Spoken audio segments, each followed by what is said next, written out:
بسم اللہ الرحمن الرحیم الحمدللہ رب العالمین والصلاة والسلام علی خاتم النبیین۔ ناظرین محترم السلام علیکم ورحمۃ اللہ وبرکاتہ۔ پروگرام سیرت النبی صلی اللہ علیہ وآلہ وسلم، آپ کا میزبان ڈاکٹر محمود غزنوی، ہم سب کے پسندیدہ اسکالر جناب شجاع الدین شیخ اور آپ کا پسندیدہ چینل ARYQ TV۔ ہماری اور آپ کی ملاقات جو ہے وہ ہر جمعے اور ہفتے کی رات 9 بجے ہوتی ہے۔ پروگرام سیرت النبی ہے اور تقریباً 550 کے قریب کم و بیش ایپیسوڈ جو ہیں اس پر آپ ملاحظہ فرما چکے ہیں، اور یہ ایک ایسا موضوع ہے کہ جس پر ساری زندگی بھی اگر آدمی گفتگو کرتا رہے تو بات مکمل جو ہے وہ نہیں ہو سکتی۔ پچھلا پروگرام اگر آپ کو یاد ہے تو ہم گفتگو کر رہے تھے حضور صلی اللہ علیہ وآلہ وسلم بحیثیت داعیہ انقلاب، اور انقلاب کی تعریف ہم کر چکے تھے شجاع صاحب بھی کہ انقلاب سے مفہوم کیا کا مطلب کیا ہے۔ اب جو ہے وہ اس پہ تھوڑا سا ریکیپ لیں گے مفہوم کے حساب سے، پھر ہم چلیں گے کہ انقلاب کا بنیادی مقصد کیا ہوتا ہے۔ اور ہم آج کل جو انقلاب کا تصور ہے، اصل اس انقلاب یہ نہیں ہوتا ہے جو ہم آج کل دیکھ رہے ہیں، جزوی انتخاب نہیں، کلی انقلاب کی بات ہوئی تھی۔ تو ریکیپ کے بعد انشاءاللہ پھر آپ سے بات کرتے ہیں، تو میں شجاع صاحب کی طرف جاؤں گا ریکیپ لینے کے لیے۔ السلام علیکم ورحمۃ اللہ۔ وعلیکم السلام ورحمۃ اللہ وبرکاتہ۔ ڈاکٹر کیسے کیسے مزاج ہیں؟ الحمدللہ رب العالمین، آپ خیریت سے؟ بس اللہ کا شکر ہے، رجب کا مہینہ آ گیا ہے الحمدللہ، درمیان میں شعبان اور پھر ماہ رمضان آ رہا ہے۔ خوشیوں کا، رحمتوں کے مہینے ہیں، تینوں بڑے بابرکت مہینے ہیں۔ اس حوالے سے میں چاہوں گا کہ پہلے رجب اور شعبان کے حوالے سے، انقلاب پر تو ہم گفتگو کریں گے، اس پر تھوڑی سی آ چکے، ہمارا حضور صلی اللہ علیہ وسلم کی دعا تھی نا رجب کے موقع پر کہ اللہ تعالیٰ ہمارے رجب اور شعبان کو جو ہے وہ بنا اور ہمیں رمضان تک پہنچائے عبادتیں کر کے۔ تو ذرا ان مہینوں کی فضیلت پہ تھوڑی سی بات کر لیتے ہیں ناظرین، چونکہ حسب حال ہے۔ نحمدہ ونصلی علی رسولہ الکریم، اما بعد، اللہم صلی علی محمد وعلی آل محمد وبارک وسلم۔ رب اشرح لی صدری ویسر لی امری واحلل عقدۃ من لسانی یفقہوا قولی واجعل لی وزیرا من اہلی، آمین یا رب العالمین۔ ڈاکٹر صاحب جزاک اللہ خیر، اچھا ہے کہ اس نقطے پر بھی کلام ہو جائے، اور جیسے کہ دعا کی طرف آپ نے اشارہ کیا، کچھ کتب احادیث میں دعا ہمیں ملتی ہے کہ نبی اکرم صلی اللہ علیہ وسلم کی دعا نقل کی گئی کہ جب ماہ رجب کا چاند نظر آتا تو آپ صلی اللہ علیہ وآلہ وسلم دعا فرماتے، اللہم بارک لنا فی رجب و شعبان وبلغنا رمضان۔ اے اللہ سبحانہ وتعالی ہمیں ماہ رجب اور ماہ شعبان میں برکت عطا فرما اور ہمیں رمضان مبارک کے مہینے تک پہنچا دے۔ اب ماہ رمضان کی اہمیت کو اللہ کے رسول علیہ السلام سے بڑھ کر کون جانتا ہے؟ تو آپ صلی اللہ علیہ وسلم کی دعا ہم امتیوں کو تعلیم دے رہی ہے کہ اب ہم اپنا کاؤنٹ ڈاؤن شروع کر دیں اور ماہ رمضان مبارک کی تیاری کی کوشش کریں۔ تو ایک طرف تو یہ دعا خود اہمیت بیان کر رہی ہے کہ 2 مہینے پہلے ماہ رمضان کی تیاری اللہ کے پیغمبر فرما رہے ہیں صلی اللہ علیہ وآلہ وسلم۔ اللہ ہم سب کو ماہ رمضان تک پہنچائے۔ اس سے رمضان کی اہمیت کا اندازہ ہوتا ہے، رمضان کی اہمیت کا اندازہ ہوتا ہے کہ 2 مہینے پہلے امام الانبیاء صلی اللہ علیہ وسلم اس تک پہنچا دیے جانے کی دعا اللہ سبحانہ وتعالیٰ کی حضور کر رہے۔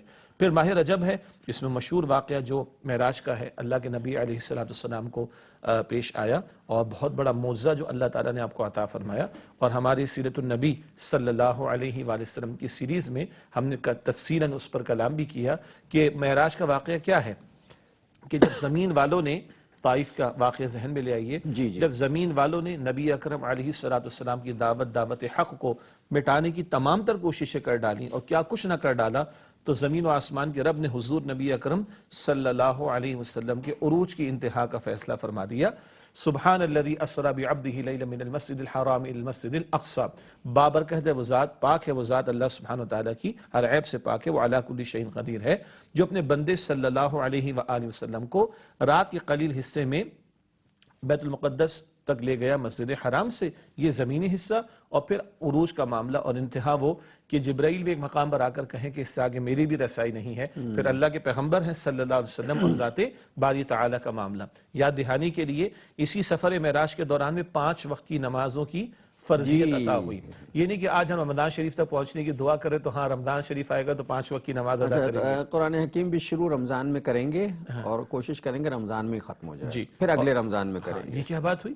تو معراج کی شب میں اول تو 50 عطا کی گئی تھی، تھینکس ٹو موسیٰ علیہ السلام، جنہوں نے گزارش کی کہ آپ کم کیجئے، کم کرانے کی التجا کیجئے، تو 5 عطا ہوئی ہیں نمازیں جو فرض جو تحفہ عطا ہوا، اور ایک تحفہ مکمل قرآن یعنی تمام آیات قرآنی زمین پر نازل ہوئی ہیں، لیکن 2 آیات معراج کی شب سفر پر اللہ کے رسول علیہ السلام کو بلا کر اللہ تعالیٰ نے تحفے کے طور پر عطا فرمائی، البقرہ کی آخری 2 آیات۔ تو ایک بہت بڑا معاملہ ماہ رجب میں تو یہ معراج کا واقعہ۔ پھر ماہ شعبان ہے، جس کو اللہ کے نبی علیہ السلام نے اپنا مہینہ بھی قرار دیا اس معنی میں، اور کہ رمضان کو اللہ سبحانہ وتعالیٰ کا مہینہ، قرآن پاک کا مہینہ۔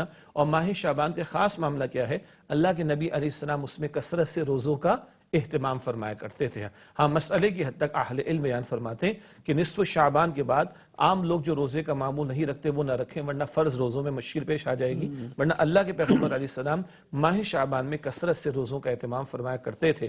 تو بارت رجب میں برکت، شعبان میں برکت عطا ہو، اور رمضان تک اے اللہ ہمیں پہنچا دے، یہ اللہ کے پیغمبر دعا ہمیں تعلیم کر رہے ہیں، اور گویا ماہ رمضان کی اہمیت 2 مہینے پہلے سے اس کی تیاری ہو رہی ہے، اس کا بھی اندازہ ہمیں ہو جاتا ہے اس دعا سے۔ ابھی شجاع صاحب نے جو ہے معراج کے حوالے سے قرآن حکیم کی آیات جو ہیں وہ اس سے شروع کی آیات جو ہیں اس کا تذکرہ سبحان الذی اسری بعبدہ، اس میں کتنی اہم بات یہ ہے کہ اللہ تعالیٰ نے اپنے ایک ایسے بندے کو، اپنے نبی کو، اپنے محبوب کو آسمانوں جیسی بلندی پر بلایا، لیکن بلاتے وقت کہا کہ بے عبدہ، اپنے خاص بندے کو۔ اس کا مطلب عبد ہونا جو ہے وہ بڑی عظمت کی بات ہے۔ جی، پہلی بہت اہم نقطہ ہے۔ پہلی بات تو کہ اللہ نے عبادت ہی کے لیے تو پیدا کیا ہے۔ قرآن حکیم میں سورہ ذاریات کی آیت نمبر 56 میں ہے کہ وَمَا خَلَقْتُ الْجِنَّ وَالْإِنسَ إِلَّا لِيَعْبُدُونَ۔ اللہ تعالیٰ فرماتا ہے میں نے تمام جنات اور انسانوں کو صرف اپنی عبادت کے لیے پیدا کیا۔ تو عبد کامل کون ہے؟ وہ رسول اکرم صلی اللہ علیہ وسلم ہے۔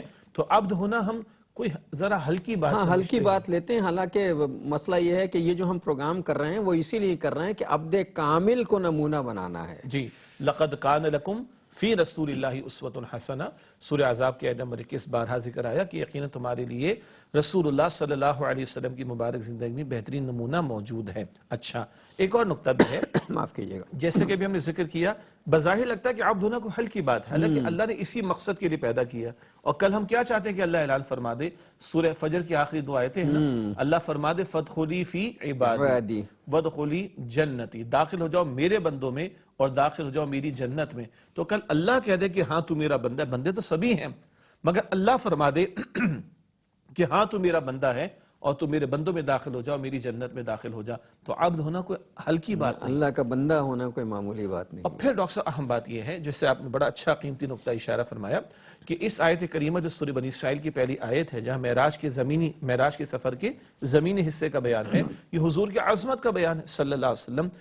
کئی مرتبہ قرآن کریم میں جہاں نبی اکرم صلی اللہ علیہ وسلم کی عظمتوں کا ذکر کیا گیا، وہاں لفظ عبد آپ کے لیے استعمال ہوا۔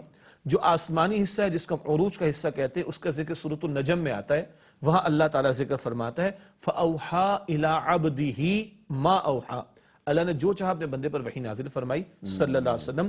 معراج کے موقع پر کلام بھی ہوا، البقرہ کی 2 آیات بھی عطا ہوئی، اور بھی اللہ تعالیٰ کا کلام ہوا، تو اللہ نے اپنے بندے پر وحی نازل فرمائی، وہاں بھی بندے کا لفظ ہے۔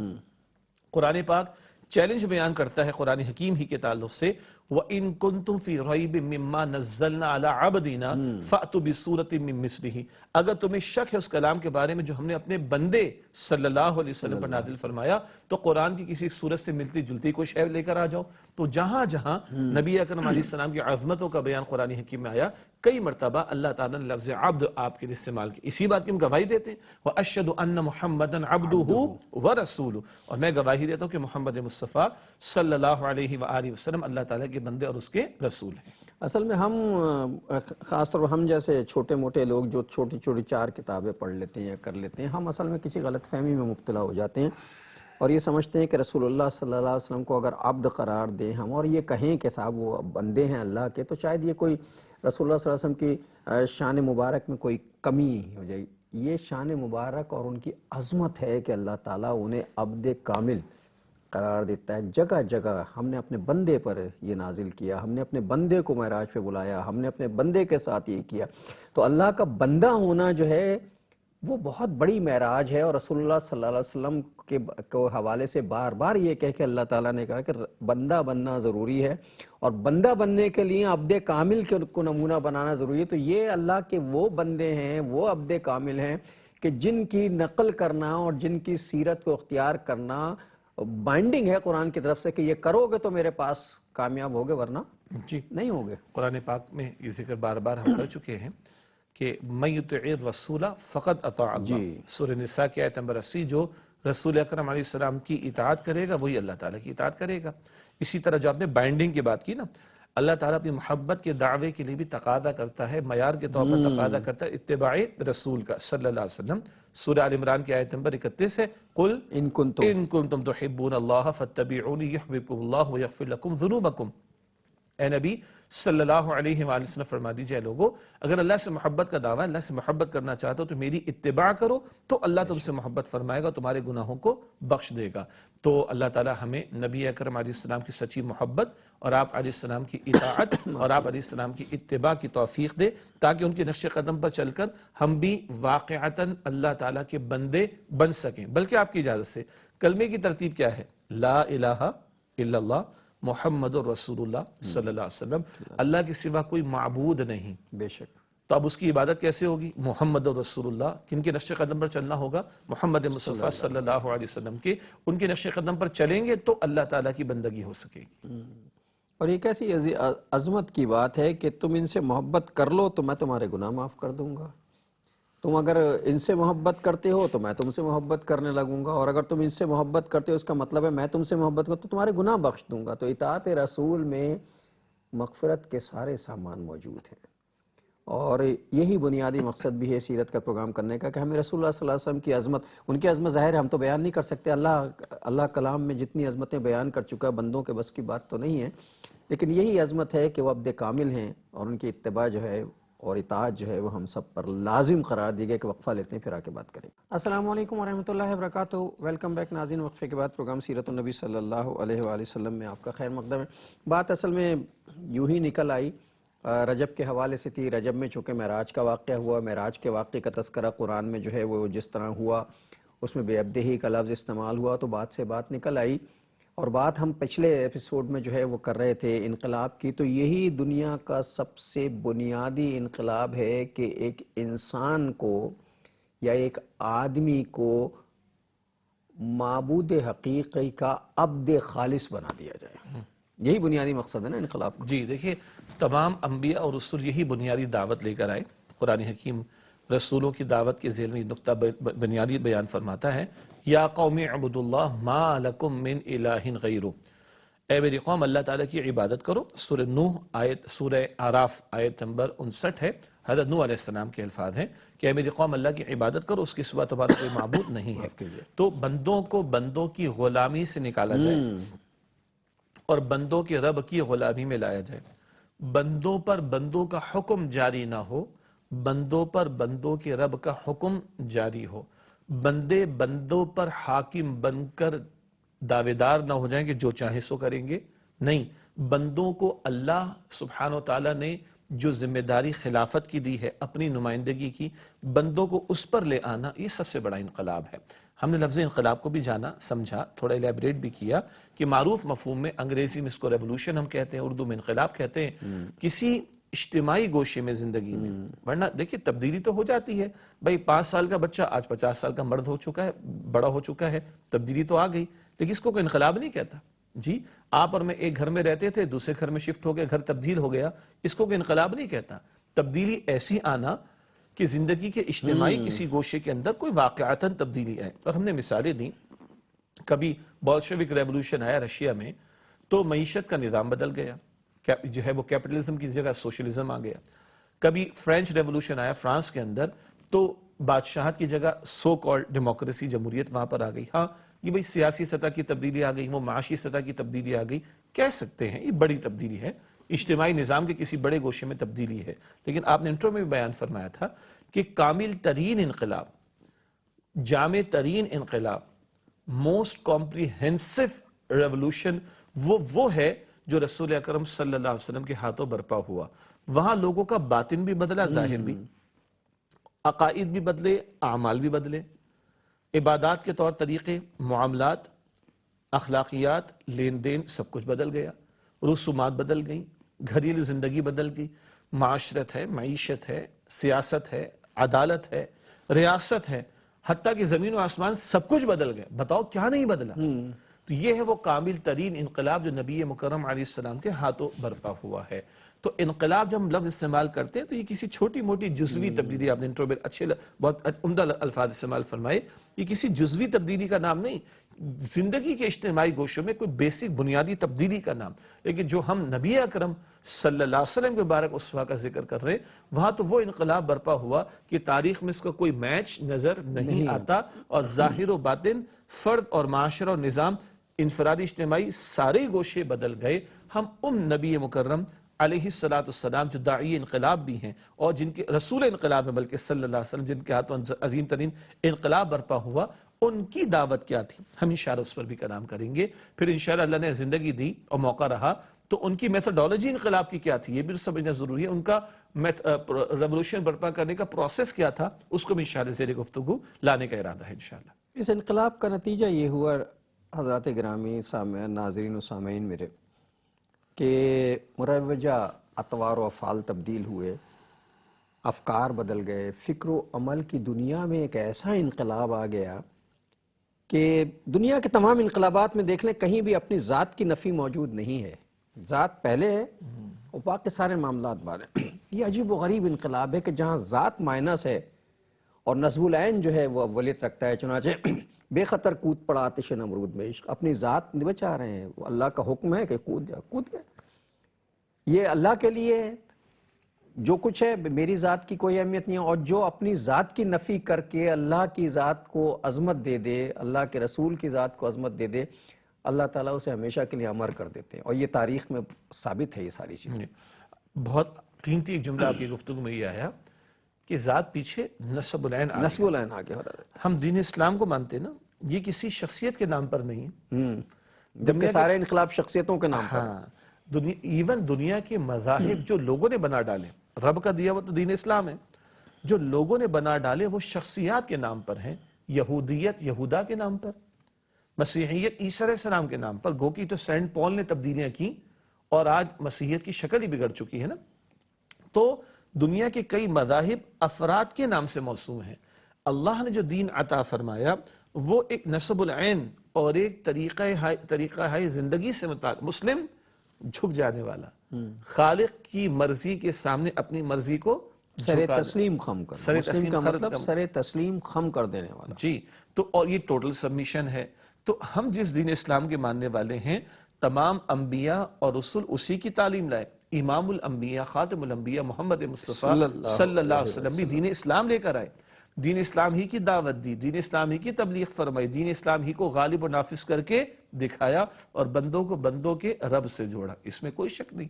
امت کی جو محبت نبی مکرم صلی اللہ علیہ وآلہ وسلم کے ساتھ ہے، دنیا میں اس کا کوئی میچ موجود نہیں ہے، مگر حضور سکھا گئے صلی اللہ علیہ وسلم، سجدہ اللہ کو ہوگا، تکبیر اللہ کی بلند ہوگی، اطاعت میری بھی کرنی، اتباع میری بھی کرنی، مگر جوڑا کس سے ہے؟ رب کائنات سے۔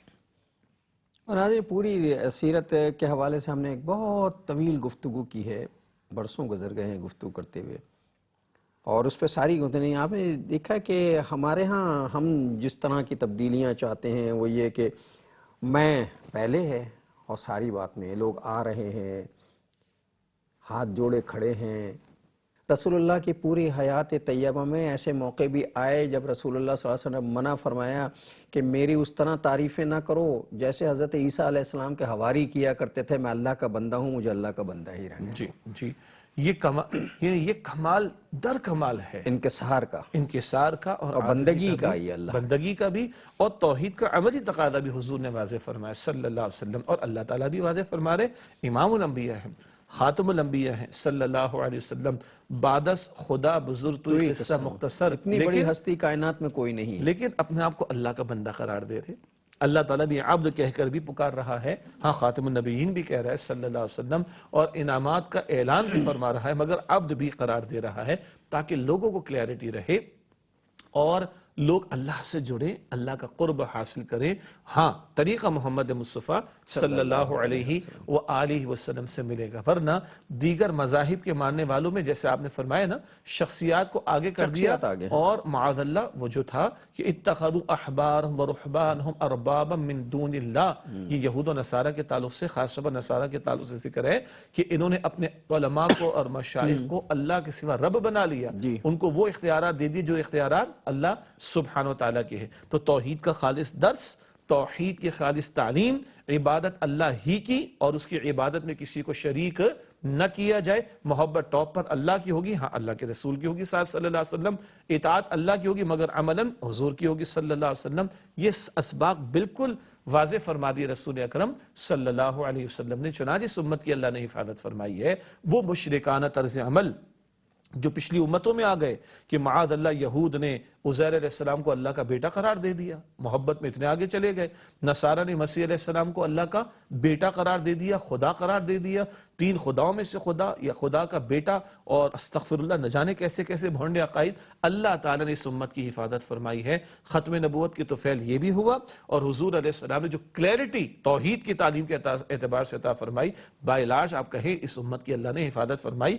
ایک دو فرقے ماضی میں گمراہی کی طرف گئے، امت نے ان کو قبول بھی نہیں کیا اور وہ امت سے خارج بھی قرار دے دیے گئے جنہوں نے گمراہی کی روش اختیار کی. مگر عموم کے اعتبار سے کہہ رہا ہوں جس طرح پچھلی امتوں یا ان کے افراد میں گمراہیاں پیدا ہوئی، اس امت کی اللہ تعالیٰ نے الحمدللہ حفاظت فرمائی. فکر و عمل کی تبدیلی اصل بنیادی تبدیلی، اور ہر نبی نے جو بنیادی کام کیا ہے وہ فرد کے سوچنے کے انداز کو بدلا ہے. ہمارے ہاں بھی جو انقلاب آتے ہیں اس میں کسی ایک شعبے میں سوچنے کا انداز بدل دیتے ہیں ہم. مطلب معاشی اعتبار سے اس طرح سوچو، یوں ہونا چاہیے. سیاسی اعتبار سے اچھا جمہوریت نہیں ہونی چاہیے، پارلیمانی نظام پارلیمانی نظام نہیں ہونا چاہیے، صدارتی اور صدارتی نہیں ہونا چاہیے، بادشاہی اور بادشاہی نہیں ہونا چاہیے، فلاں فلاں فلاں.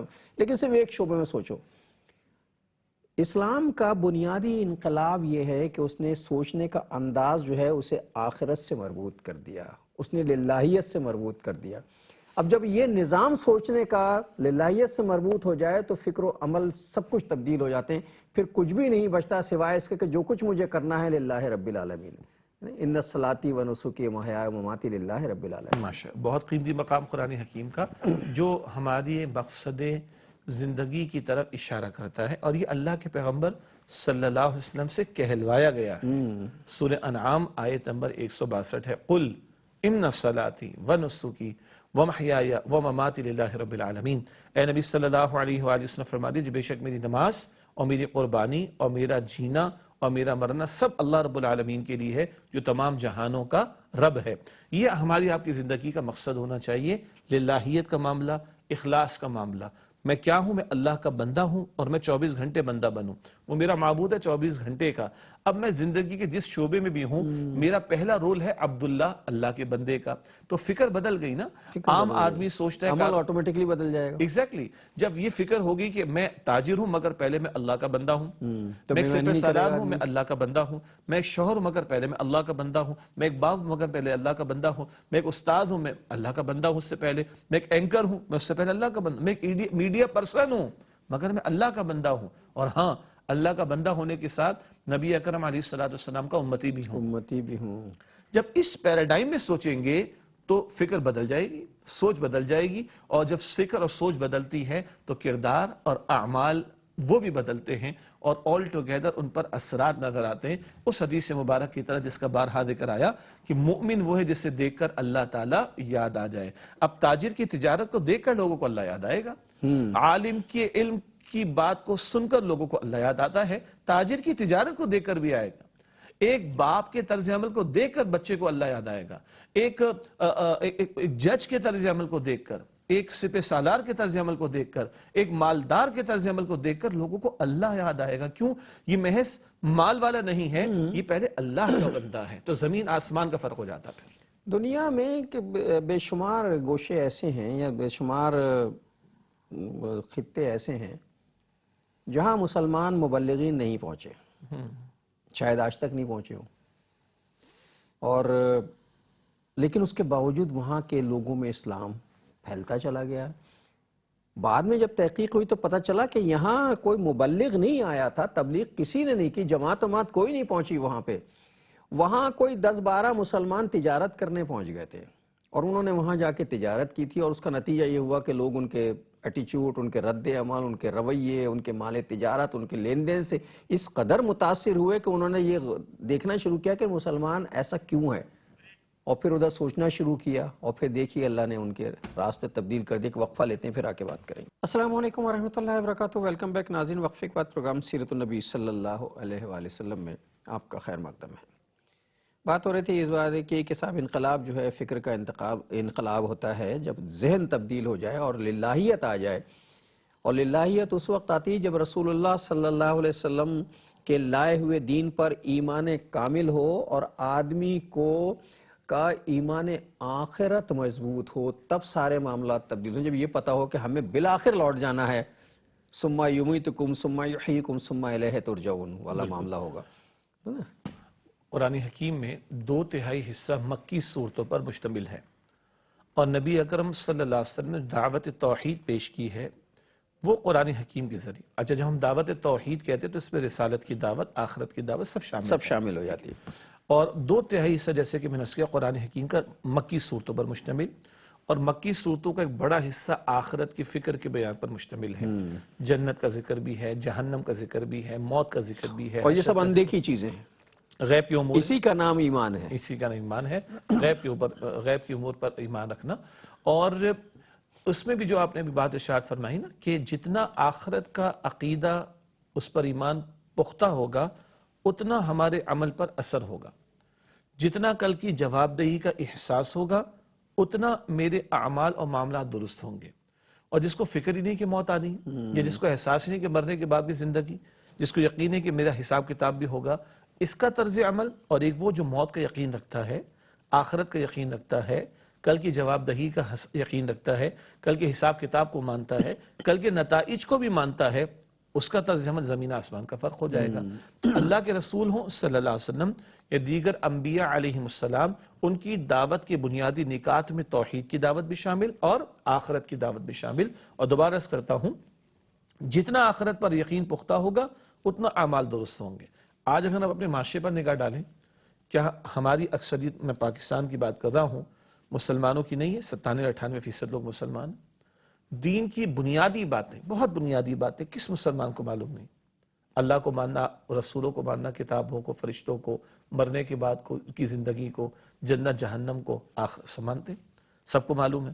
نماز کی فرضیت سب کو معلوم ہے. ماں باپ کے ساتھ بھلا سلوک، جی، بڑوں کا ادب، چھوٹوں کے ساتھ شفقت، اور حرام سے بچنا، سود سے بچنا، بے حیائی سے بچنا، پردے کا حکم اس پر عمل کرنا، وعدہ خلافی سے بچنا، خیانت سے بچنا، ناپ تول سے بچنا، ناپ تول کی کمی سے بچنا. بنیادی باتیں نا. مطلب 10%، 20% لوگ جن کو دنیاوی تعلیم کا بھی موقع نہیں ملتا، چلے ان کو بھی میں مارجن دے دوں تھوڑی دیر کے لیے. دور دراز کے کوئی علاقے ہوں جن میں ایسے لوگوں کے جن کو کچھ بھی نہیں آتا، تو بھی اس معاشرے کے 50، 60، 70% لوگوں کو یہ بنیادی باتیں تو پتہ ہے نا. ڈاکٹر صاحب، پتہ ہونا ایک شے ہے، یقین ہونا دوسری شے. یقین دوسری چیز، صحیح بات ہے. علم ہونا ایک شے ہے، یقین ہونا الگ شے ہے. جاننا الگ بات ہے، ماننا دوسری بات. جی، نالج الگ شے ہے، کنوکشن الگ شے ہے. تو آج جو سارا فساد ہے، آج جو ساری تباہی ہے، آج جو اخلاق کا بگاڑ ہے، آج جو جرائم میں اضافہ ہے، اور وجوہات بھی کچھ ہو سکتی ہیں، لیکن اصل وجہ کیا ہے؟ کل کی جواب دہی کا احساس نہیں ہے. مسلمان ہر نماز میں اقرار کر رہے ہیں مالک یوم الدین. نالج ہر چیز کی ہے. جی، بیسک کی تو سب کو ہے، سب کو ہے. بنیادی باتیں دین کی سب کو معلوم ہے. یقین کی کمزوری ہے. یقین کی کمزوری کہ ہم نے، یقین بہت ضروری ہے. جی بالکل. اور اسی لیے آپ دیکھیے سورۃ البقرہ میں آپ نے غیب کا ذکر ابھی تھوڑی دیر پہلے کیا تھا نا. البقرہ کے بالکل شروع میں کیا ہے؟ الف لام میم ذالک الکتاب لا ریب فیہ ھدی للمتقین الذین یؤمنون بالغیب. غیب پر ایمان رکھتے ہیں، یہ عموم میں ہے. آگے چل کر اسی میں آتا ہے وبالآخرۃ ھم یوقنون، اور آخرت پر یقین رکھتے ہیں. غیب پر ایمان رکھتے ہیں عموم کے اعتبار سے، اللہ پر، فرشتوں پر، کتابوں پر، دیگر چیزوں پر، لیکن وبالآخرۃ ھم یوقنون، آخرت پر وہ یقین رکھتے ہیں. یہاں بھی نقطہ اہل علم نے یہ بیان فرمایا، جب تک یقین قلبی نہ ہو سدھرتا رہے بندہ. جب تک آخرت کا یقین نہ ہو اعمال پر اثر نظر نہیں آتا.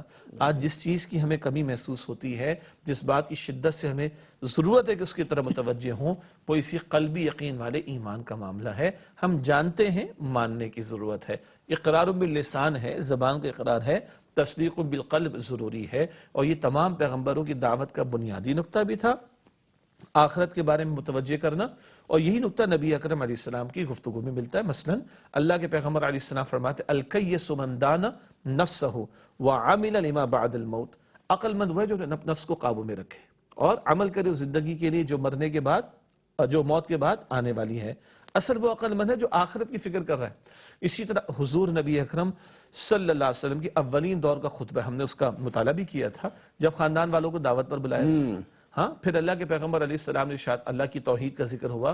اللہ کے پیغمبر علیہ السلام فرماتے اللہ کی قسم جیسے تم روزانہ سوتے ہو ایک دن موت کی نیند سلائے جاؤ گے، اور اللہ کی قسم جیسے روزانہ صبح بیدار ہوتے ہو ایک دن تمہیں دوبارہ کھڑا کیا جائے گا مرنے کے بعد. پھر تمہارے اعمال کا پیش ہونے کا معاملہ آئے گا. پھر فَإِنَّهَا لَجَنَّةٌ أَبَدًا او لنار ابدا. پھر یا تو ہمیشہ ہمیشہ کی جنت کا معاملہ ہے یا پھر ہمیشہ کے جہنم کے عذاب کا معاملہ. بالکل اولین دور میں اللہ کے پیغمبر کا خطاب ہمیں نظر آتا ہے صلی اللہ علیہ وسلم. تو یہ آخرت کی طرف متوجہ کرنا بھی آپ کی دعوت کا بہت ہی بنیادی نقطہ ہے، اور یہی انقلابی نقطہ ہے جس کے دل و دماغ میں یہ تیقن، یہ یقین پیدا ہو جائے، پختہ ہو جائے. اللہ ہمارے ایمان کو اور یقین کو پختہ کرے. ہم بھی اسی میں شامل ہیں جس کا ذکر ہو رہا ہے. ہمارا ایمان اگر اس پر مکمل ہو جائے اور یقین ہو جائے کہ آخرت برحق ہے، اور ہے برحق، میرے کہنے اور اس سے نہیں ہوتی، آخرت برحق ہے، مجھے پیش ہونا ہے، مجھے جواب دینا ہے، میری ہر عمل مثقال کے ذرے کے برابر ہر عمل جو ہے وہ لکھا جا رہا ہے. تو پھر اس ظاہری دنیا کی وقت اور اہمیت جو ہے وہ ذرے کے برابر ہو جاتی ہے، اس کی اہمیت ختم ہو جاتی ہے. اور دنیا کی اہمیت جب ختم ہو جائے تو آخرت کی اہمیت اتنی ہو جاتی ہے کہ پھر بندے کو اگر وہ تصور مل جائے تو پھر دنیا اسے حقیر سی لگنے لگتی ہے کہ اصل یہ تو کچھ دن کی بات ہے، میں جا رہا ہوں یہاں سے. معاملات خود بخود درست ہو جاتے ہیں. اور حقیر کا لفظ آپ نے استعمال فرمایا نا، اور ذرے کا ذکر آپ نے فرمایا. اللہ کے پیغمبر صلی اللہ علیہ وسلم نے ارشاد فرمایا اگر اللہ تعالیٰ کی نگاہوں میں اس دنیا کی حیثیت ایک مچھر کے پر کے برابر بھی ہوتی تو اللہ تعالیٰ کسی کافر کو پانی کا ایک گھونٹ بھی نہ دیتا. اگر اللہ تعالیٰ کی نگاہوں میں اس دنیا، اس کے مال و اسباب کی حیثیت ایک مچھر کے پر کے برابر بھی ہوتی تو اللہ تعالیٰ کسی کافر کو پانی کا ایک گھونٹ بھی نہ دیتا.